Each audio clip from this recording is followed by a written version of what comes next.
Buenas tardes, bienvenidos a la conferencia que organiza la Asociación Cultural Héroes de Cavite. Agradecer a la UNED que nos dejara sus instalaciones aquí en Cartagena. Y hoy tenemos la suerte de contar con un amigo, aparte de ser historiador también es un amigo, Óscar Uceda, con la conferencia Cataluña, la historia que no fue. Bueno, yo cuando se formó Héroes de Cavite, yo sabía que aquí en Cartagena pues, apenas íbamos a tener problemas, ¿no?, para defender lo que defendemos, para defender la unidad de España, para defender la historia de España, pero Óscar, supongo que el día que tomó la decisión sabía lo que se jugaba y para nosotros es un héroe. Así que un fuerte abrazo, un aplauso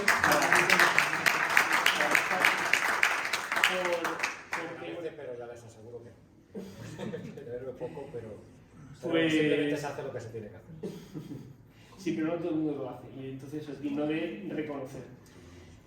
Bueno, sobre la Asociación Cultural Héroes de Cavite, decir que somos una asociación de divulgación histórica, hispanista, que también defendemos la unidad de España y que tenemos capacidad organizativa en 28 provincias de España, en prácticamente toda América, incluido Estados Unidos, en Bélgica y en Filipinas y cada vez en más países, sobre todo ya en este caso ya de Europa.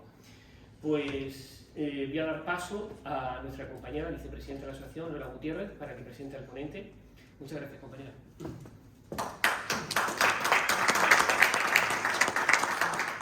Pues buenas tardes y bueno, yo también quiero saludar a María Luisa María Ángeles, que aunque no está aquí, ella ha sido posible, a su compañero Jacob, que nos ha atendido maravillosamente, por dejarnos la sala y por estar pendiente para que esta tarde la conferencia salga estupendamente. Bueno, ¿qué voy a hablar yo de Óscar Uceda? Pues llevo bastantes hojas, pero pienso que será mejor escucharlo a él, aunque sí que voy a decir que Óscar Uceda Marquén es historiador, licenciado en Historia Contemporánea por la Universidad de Lérida en 1993. Es miembro del Consejo Social de esa universidad y presidente de la Asociación de Historiadores de Cataluña, Anthony de Company. Es autor de diversos libros y artículos sobre la historia militar de Lérida en época moderna, conferenciante y colaborador con numerosas asociaciones culturales. La nuestra es un vivo ejemplo. Y bueno, y con medios de comunicaciones y universidades. Bueno, además de estar disponible para todas las entrevistas, porque nunca dice que no, es embajador de la marca Ejército por Lérida. Y ahora vamos a escucharlo a él. Muchas gracias por venir, Óscar. Muchas gracias.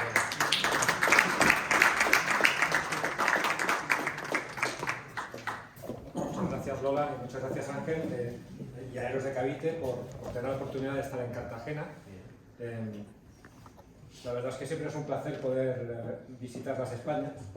Y no solamente Cartagena, sino que gracias a vosotros estuve ayer en Valencia y mañana en Granada, que es la tierra de mi familia paterna. Estaré muy cerca del pueblo donde nacieron mis abuelos y mis bisabuelos, y acabaré en Alicante, lo cual es una ruta de lo más interesante en la que poder hablar un poquito de historia de Cataluña, o mejor dicho, de la historia que no fue, o sea, de la no historia de Cataluña, aquella historia que se explica en Cataluña, que se explica en mi tierra, pero que realmente nos ajusta a nuestra realidad pasada. Nos ajusta a lo que realmente sucedió, a la historia científica, y no se hace por la carga política, por la politización que de la difusión de la historia se ha hecho en mi tierra desde los últimos 120 años.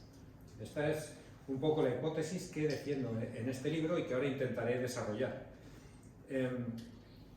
Para empezar, en una cita de Josep Pla del año 74, en una entrevista en televisión, que creo que es bastante sintomática y nos pone en el lugar y nos hará entender lo que realmente ha pasado y está pasando en Cataluña. Cuando le preguntaron qué era un catalán, Josep Pla contestó que el catalán es un ser 100% español, al cual ahora le han dicho que ha de ser otra cosa. Y esta es la clave del asunto. Cuando surge el primer independentismo, el primer separatismo catalán, coincide con la pérdida de Cuba y Filipinas en el año 1898.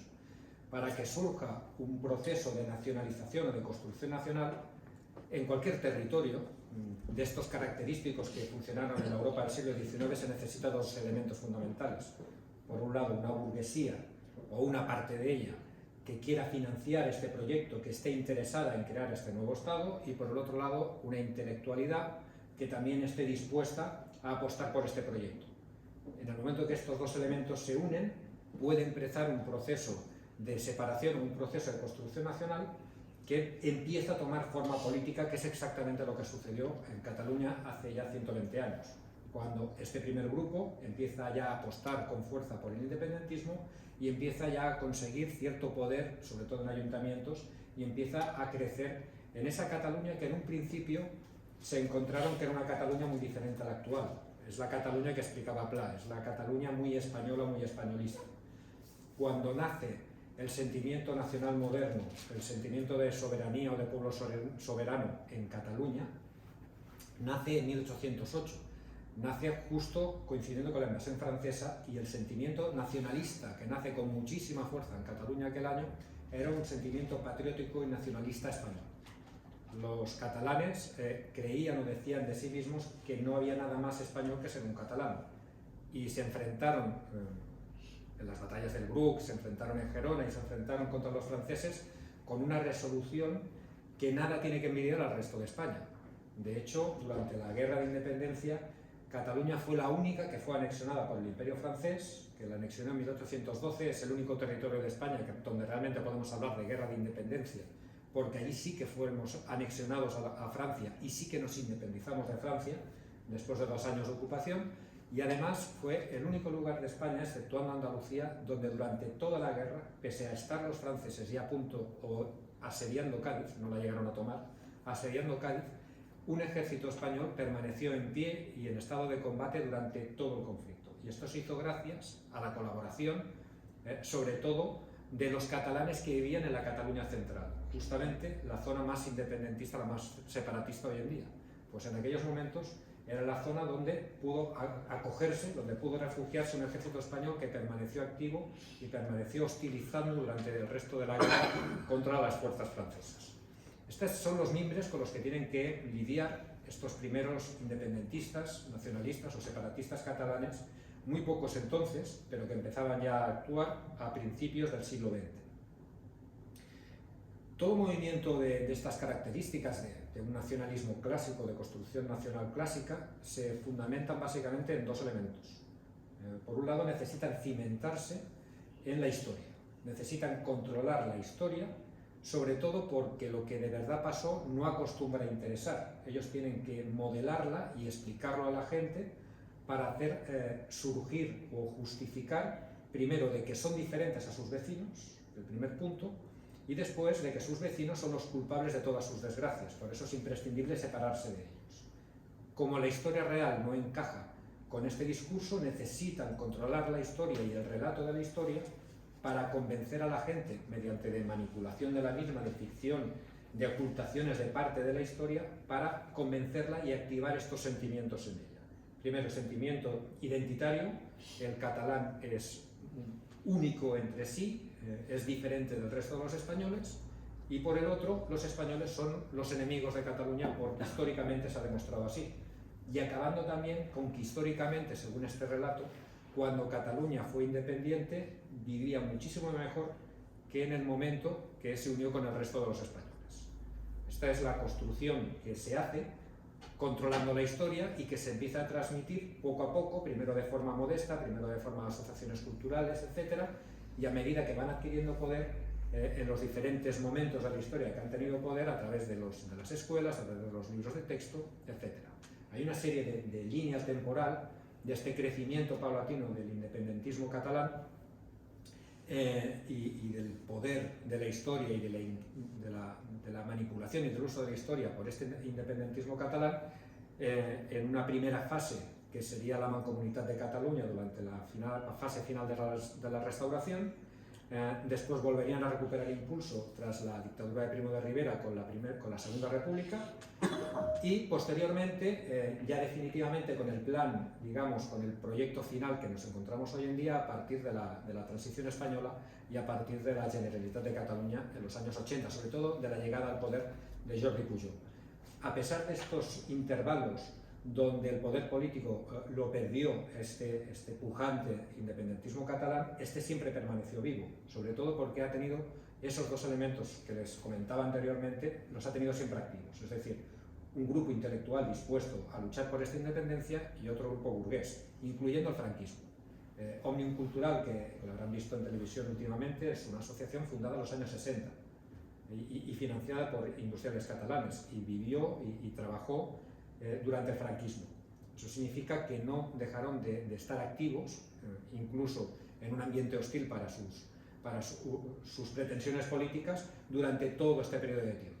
¿Qué sucede a partir del año 80? A partir del año 80 llega al poder Jordi Pujol, al cual le dedico incluso un anexo del libro, porque yo creo que es el arquitecto de todo lo que está sucediendo ahora y el arquitecto del plan de control absoluto de la historia y control absoluto también de la lengua y del resto de las herramientas necesarias para transformar una sociedad catalana que él entendía en los años 80 que era excesivamente española, en desespañolizarla y catalanizarla.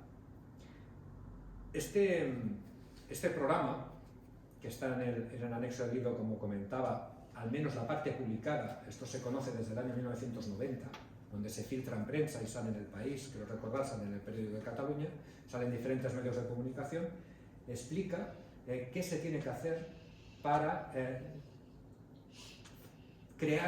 para empezar a formar un sentimiento nacionalista, independentista catalán, no solamente en Cataluña, sino en lo que denominan los països catalanes.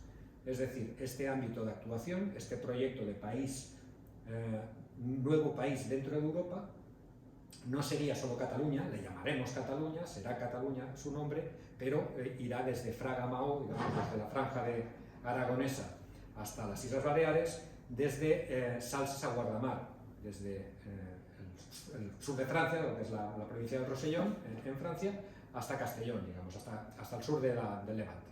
O sea, más o menos este sería el ámbito de acción de este proyecto de països catalans que se pretende crear a través de este programa 2000 de 1990.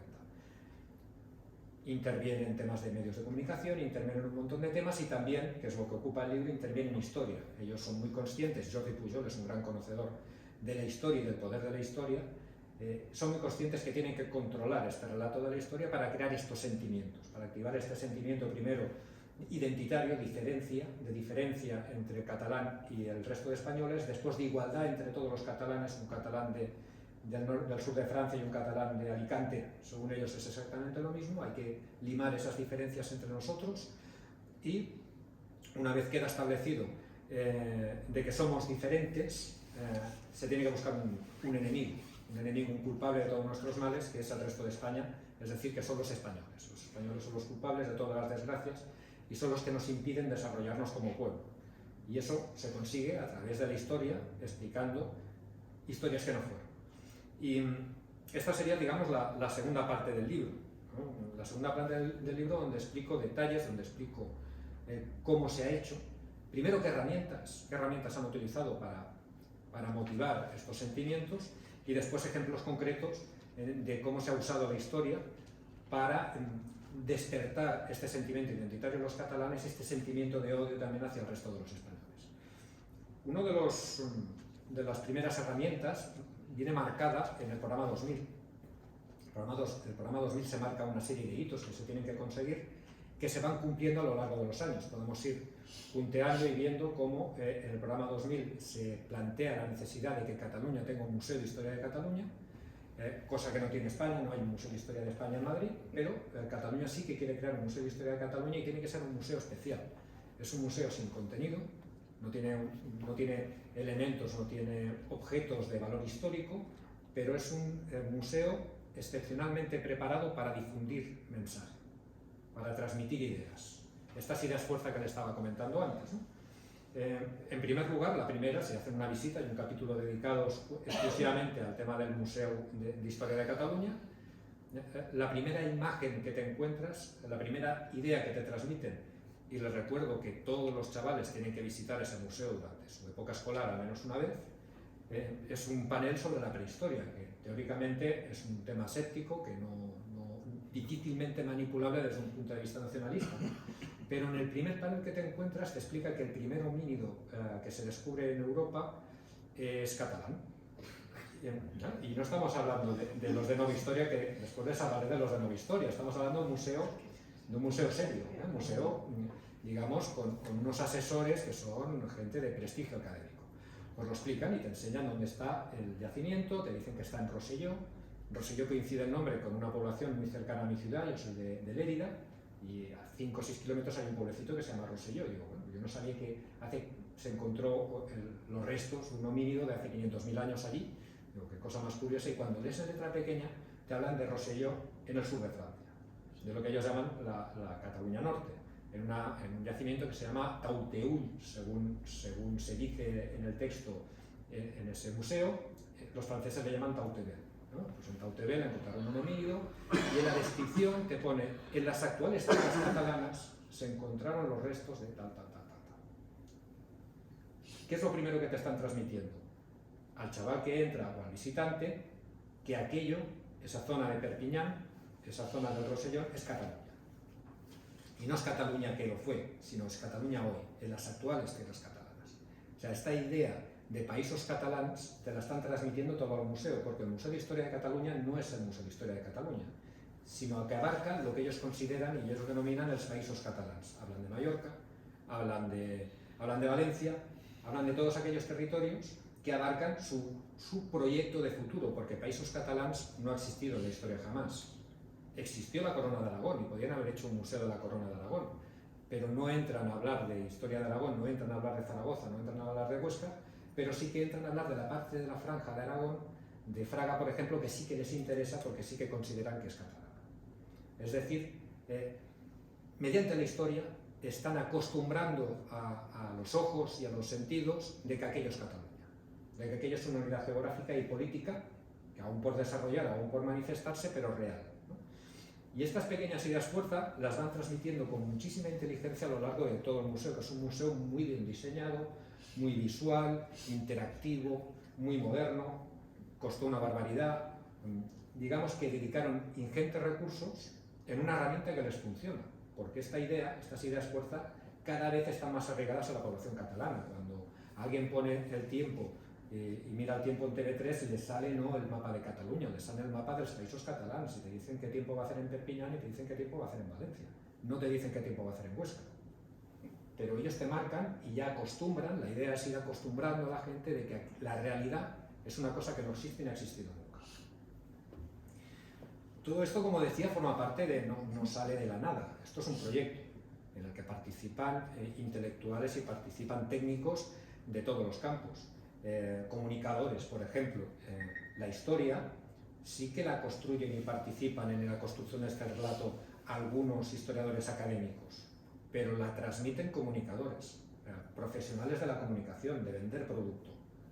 Ellos son muy conscientes que un discurso como el de hoy lo vamos a ver pocos. ¿Por qué? Porque 40-45 minutos no se lo va a ver mucha gente, pero que un spot de 20 segundos sí que lo van a ver, sí que lo van. Una idea a fuerza muy directa y muy bien pensada y muy bien razonada por un comunicador va a ser muchísimo más fácil de llegar que leerse un tocho de 800 páginas.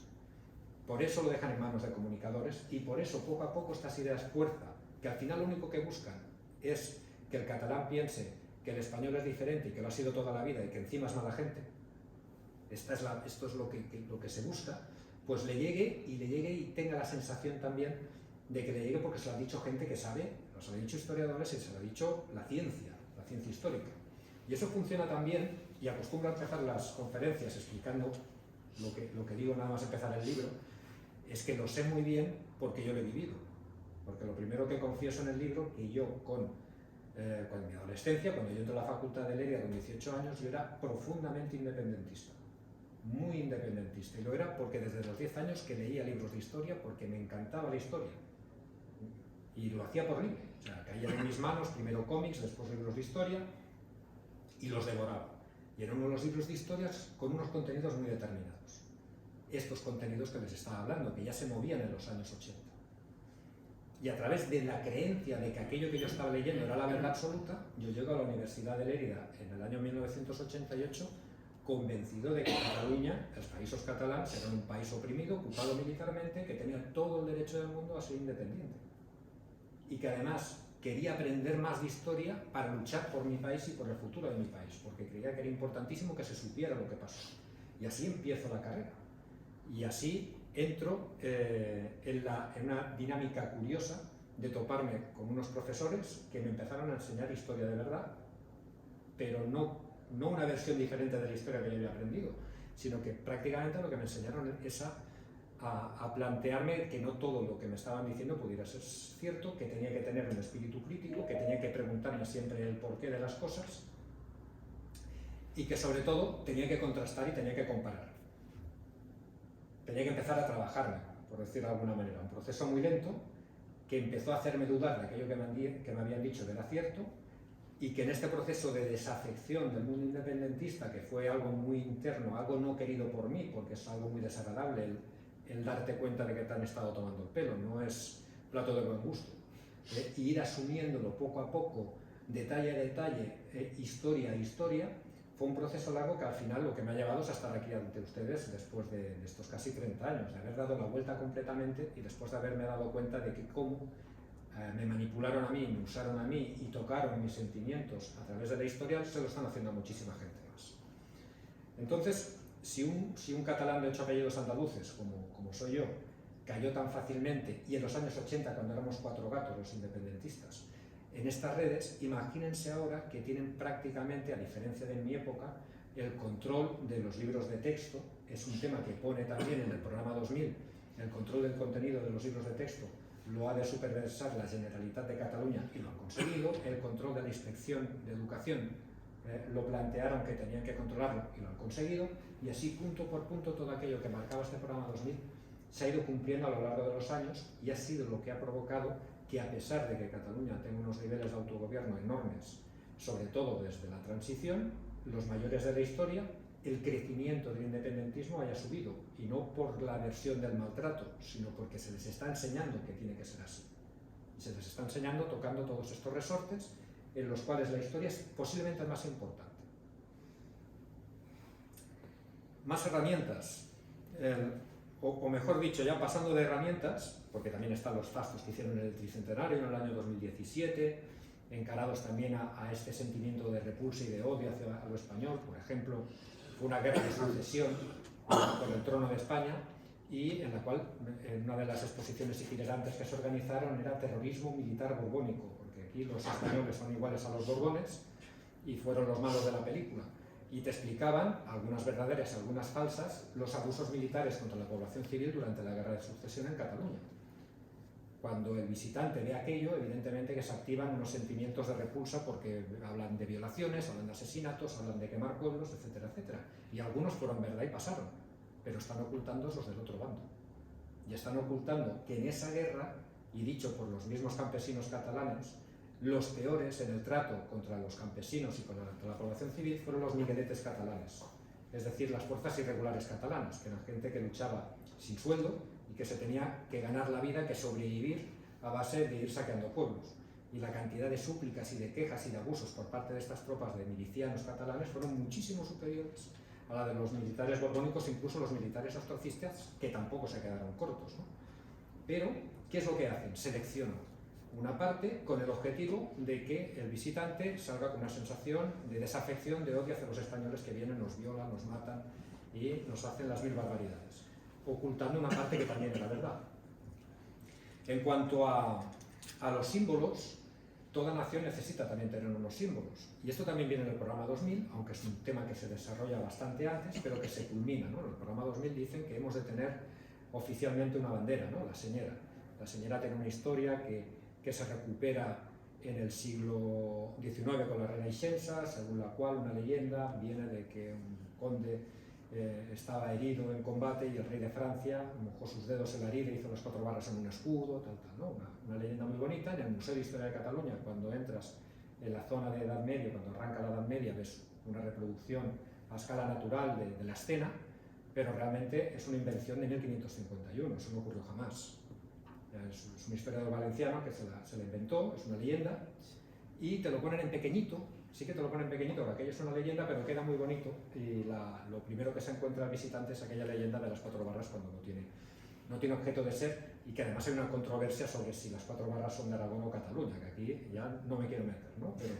Pero que ellos ya se marcan el tanto con una leyenda, con algo que realmente no llega a suceder.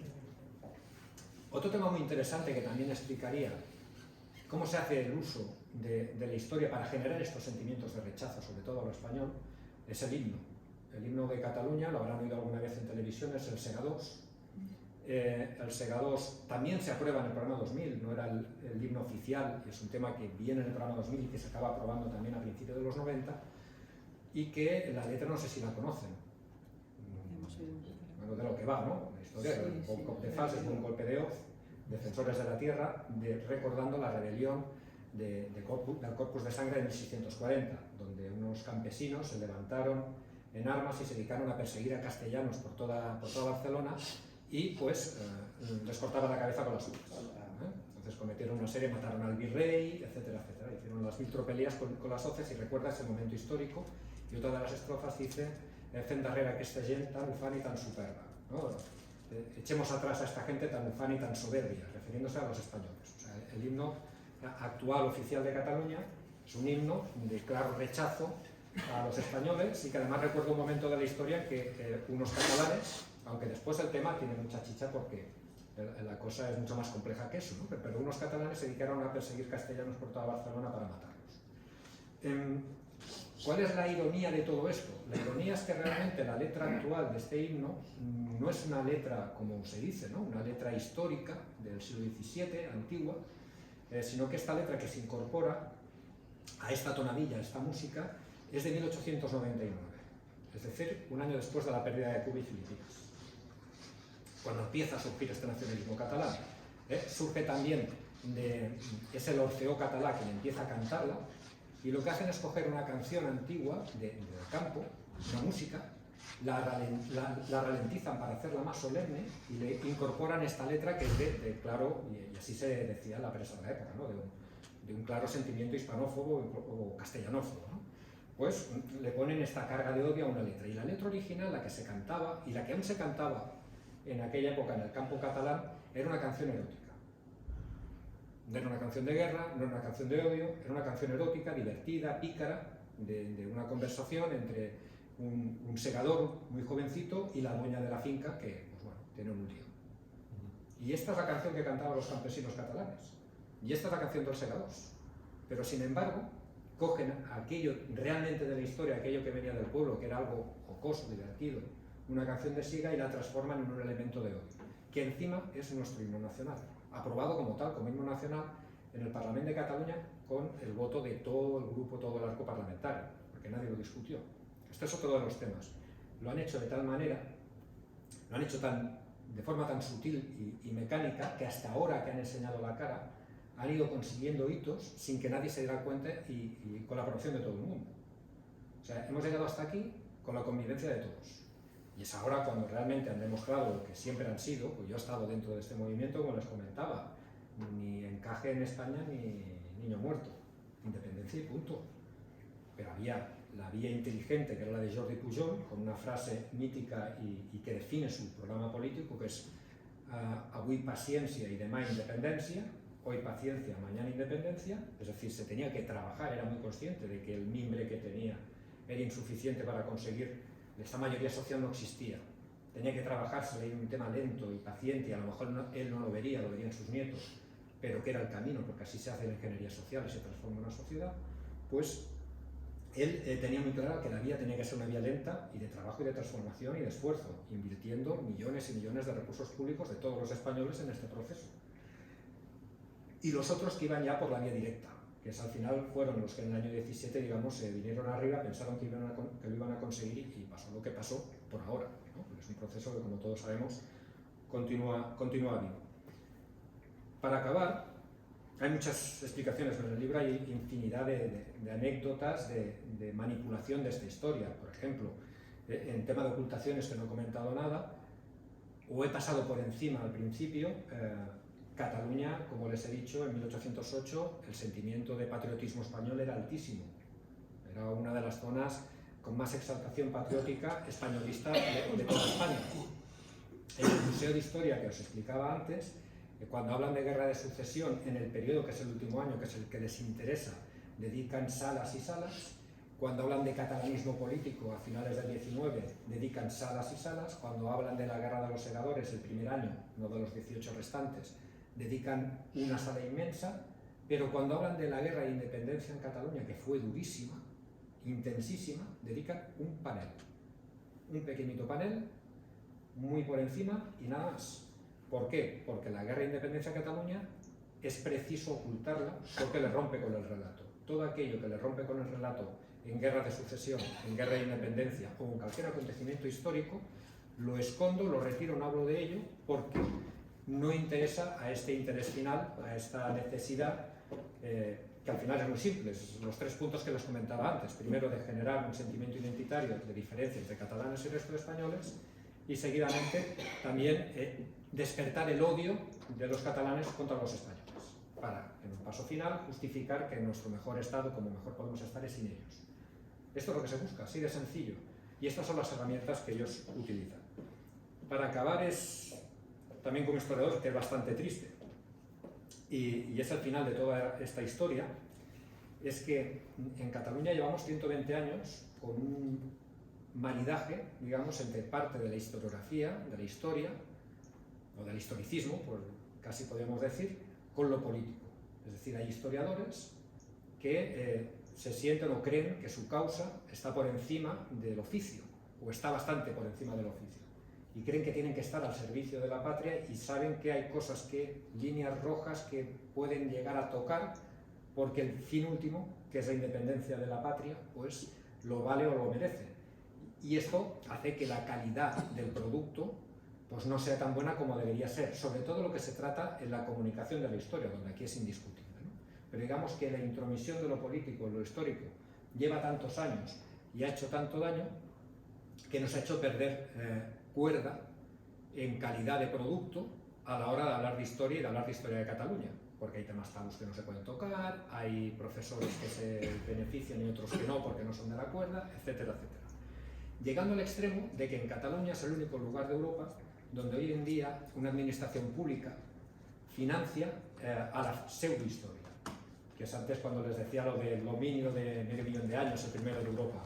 Y bueno, realmente están los del Instituto de Historia. Los del Instituto de Historia se han hecho muy famosos porque son los que dicen que Santa Teresa era catalana, que Colón era catalán, etcétera, etcétera. Esto hay miles, o sea, se han venido muy arriba. Si siguen su página web es muy interesante, es muy divertido. Esto no pasa en otros países y es bastante habitual. De gente, podemos ver el canal de historia que están hablando de marcianos todo el día, de que si los marcianos hicieron las pirámides y tal. Esto te lo puedes encontrar, pero que una administración pública lo financie, esto ya no es tan normal. De hecho, hoy en día en Europa, creo que Cataluña es el único lugar que pasa. Como ejemplo, aparte de una pregunta parlamentaria sobre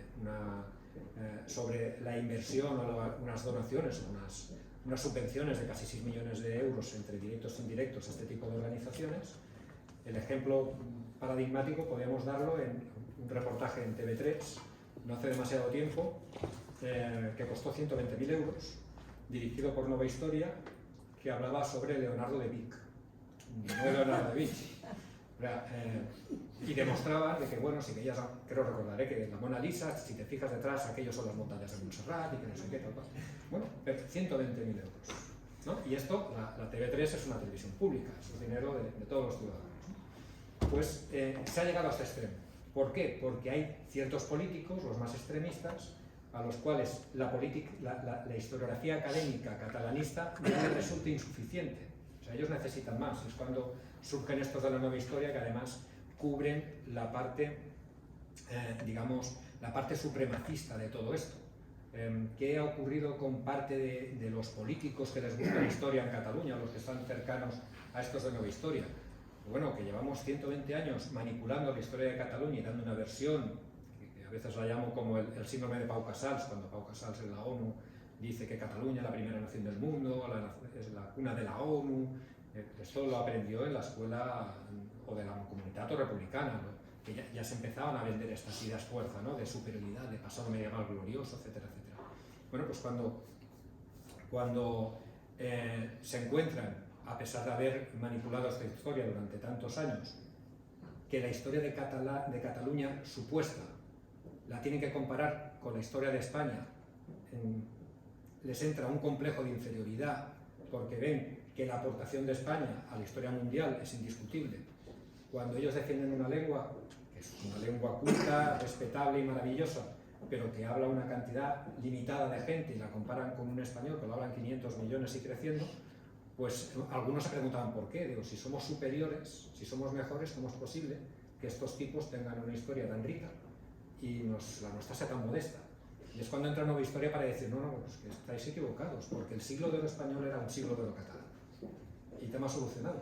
Y el fundamento general de Nueva Historia se crea en esto, ¿no? En una supuesta manipulación de los fondos documentales de los archivos de Simancas por parte de los Borbones al llegar al gobierno, que vieron que la historia del siglo de oro y la historia de América en realidad era catalana, y lo que hicieron es quemar todos los fondos documentales y reescribirlos para castellanizarlos. Y así, Hernán Cortés catalán, pues Pizarro catalán y todos catalanes.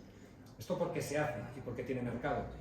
Bueno, porque hay políticos que ya les va bien, porque eso sí que les cuadra el círculo, porque ellos quisieran en el fondo tener una materia prima como nacionalistas para trabajar como la que tienen la historia de España, ¿no? Con una influencia mundial, etcétera, etcétera, y no la tienen en el momento que la separan de la historia de España, porque catalanes, como nosotros en nuestra asociación, yo soy presidente de una asociación que se llama Historiadores de Cataluña, Antonio de Campmany, en contra de las campañas que ellos hacen, de simposios, un simposio que hicieron que se llamaba España contra Cataluña. Nosotros hicimos otro que era catalanes en la historia de España, cambiamos la preposición. Y hay catalanes en la historia de España y catalanes en la historia de América. Se participó, el primer gobernador de California pues era de mi tierra, era de Lérida. El segundo gobernador de California era de otro pueblecito que estaba al lado, también de Lérida, etcétera, etcétera. Hay un montón de referentes en la historia de España, de catalanes que tuvieron su importancia, etcétera. Pero esto los oculta, porque son, digamos, que nos españolizan demasiado. Una vez los ocultaron, nos quitó grandeza, por decir, o influencia en la historia mundial, y por eso esa vía última de los más radicales, que no son historiadores la mayoría, son simplemente pues gente con mucha imaginación, pero que lo triste es que los políticos, o algunos políticos importantes, incluso un vicepresidente de la Generalitat, pues les abrazara porque les encajaba les acababa de cerrar el círculo en su visión que tienen del pasado catalán, pues evidentemente. Pues esta historia de España pues es la que en realidad es la historia de Cataluña, y con esto ya cerramos el círculo. Pues con esto les tengo que agradecer su atención. Aquí en el libro podrán encontrar muchísimas más ejemplos y más noticias. Yo creo que la clave de todo, y lo que me interesaría, es que comprendieran estas ideas fuerza, de realmente por qué es importante la historia, por qué necesitan controlarla, qué es lo que buscan, porque no lo tienen muy claro. Lo han hecho de forma muy profesional, metódica. Como objeto de estudio es interesantísimo, porque así se hacen naciones y se destruyen otras, porque para construir los países catalans precisas de la destrucción de España. España no será España si se va lo que ellos llaman países catalans. Se tendría que llamar de otra manera, porque es prácticamente a partirla por la mitad. Pero lo están haciendo de una manera, digamos que casi de eficacia germánica. Y, insisto, y aquí lo dejo, con la convivencia o con la indiferencia de todos los poderes políticos que han pasado por España hasta ahora. Espero que algún día pues despierten, que dejen la historia en manos de los historiadores, que los libros de historia los pase a controlar la Real Academia de la Historia, y no políticos con intereses que lo único que hacen es poner elementos que lo que facilita es el romper la convivencia entre todos los españoles y de todos los catalanes. Muchas gracias.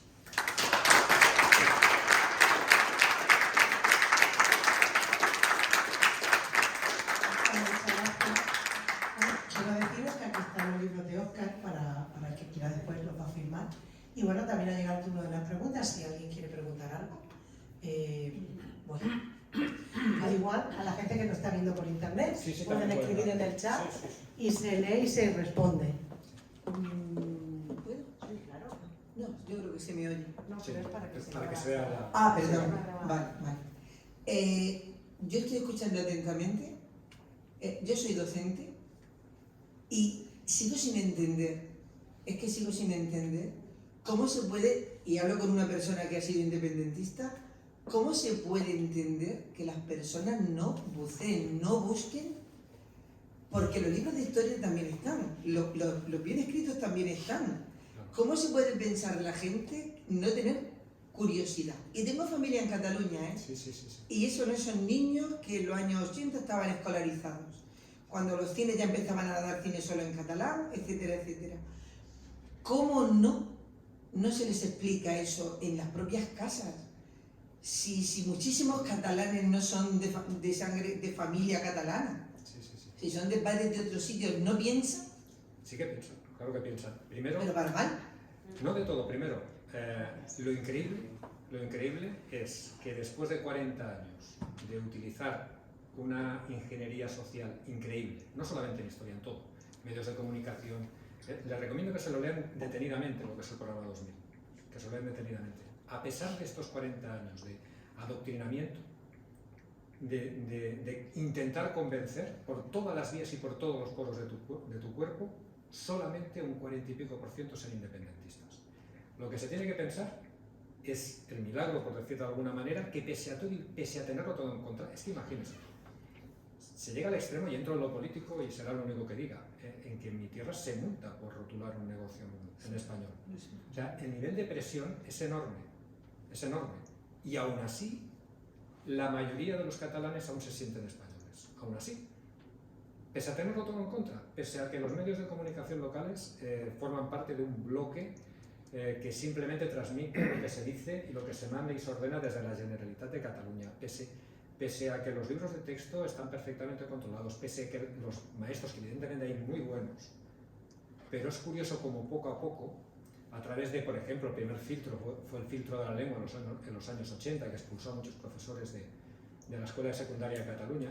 En cuanto a los últimos estudios que hay, es que prácticamente el 80% del profesorado es votante independentista, cuando no, el 80% de la sociedad no lo es. Digamos, es un sector de la sociedad donde la mayoría son gente que piensa como yo pensaba cuando yo tenía 18 años. Quiero decir que lo increíble es que utilizando todas estas herramientas, que si en vez de independencia hubieran dicho, que siempre lo digo, que compráramos coches eléctricos, todos en Cataluña teníamos coches eléctricos, porque al final se trata de una campaña de marketing. Te están vendiendo un producto. Te están vendiendo un producto y te están diciendo en todos sitios que es lo bueno y que es positivo y que encima estás en el camino correcto. Cuando, en un caso, por ejemplo, ¿no? En el año 2007 escribo un libro de historia de la ciudad sobre el asedio borbónico de la ciudad de Lérida. Publico porque descubro que donde se hacía la ofrenda floral de todos los años, que se decía que habían asesinado a 700 civiles, mujeres y niños, los borbónicos en una iglesia, en un convento, y descubro que no era cierto, que mataron a 4, a un cura y a 3 más, los franceses en una trifulca, y pongo que aquello es una invención de los años 80, de 1985 creo, ¿no? Que no pasó, pues aquello me supone un montón de problemas a mí. Al cabo de los años me entero de dos cosas. Primero, ese mismo año sale un cómic, o al año siguiente sale un cómic que representa la escena, aunque ya se había publicado que era falso, que aquello no había pasado, y pongo la prueba documental, que es el informe de combate de los ostracistas, no de los borbónicos. El informe de combate de los ostracistas explica con detalle qué sucede durante el asedio y qué sucede en el incidente del convento del Rosario. Pues a partir de ahí, pese a poner las pruebas y pese a demostrar de que no se había hablado de los 700 muertos hasta 1985, pues continúan y publican un libro infantil, un cómic, donde representan la escena con los soldados ahí con las bayonetas, matando a niños y fusilando a las mujeres y quemando y tal y cual.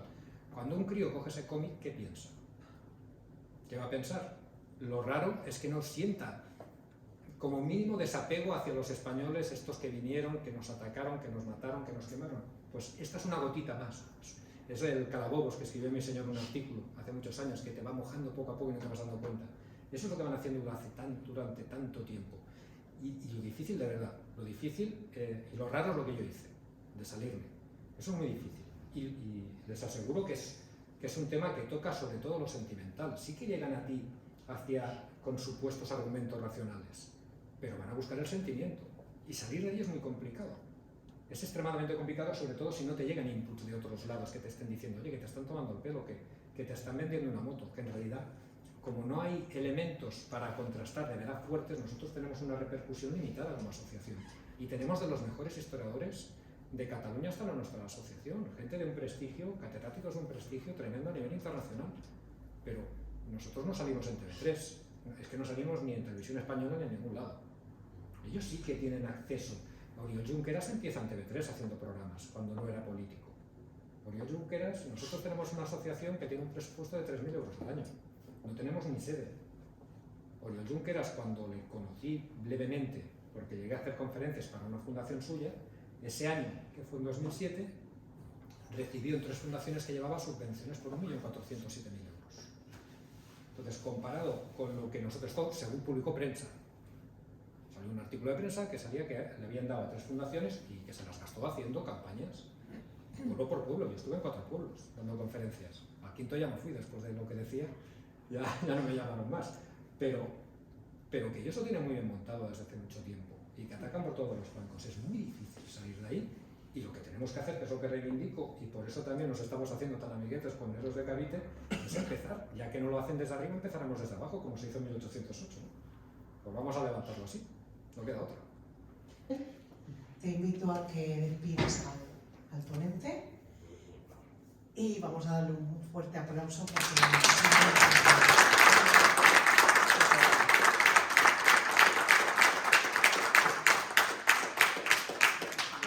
que sus libros están aquí y están a la disposición de todos, y muchísimas gracias.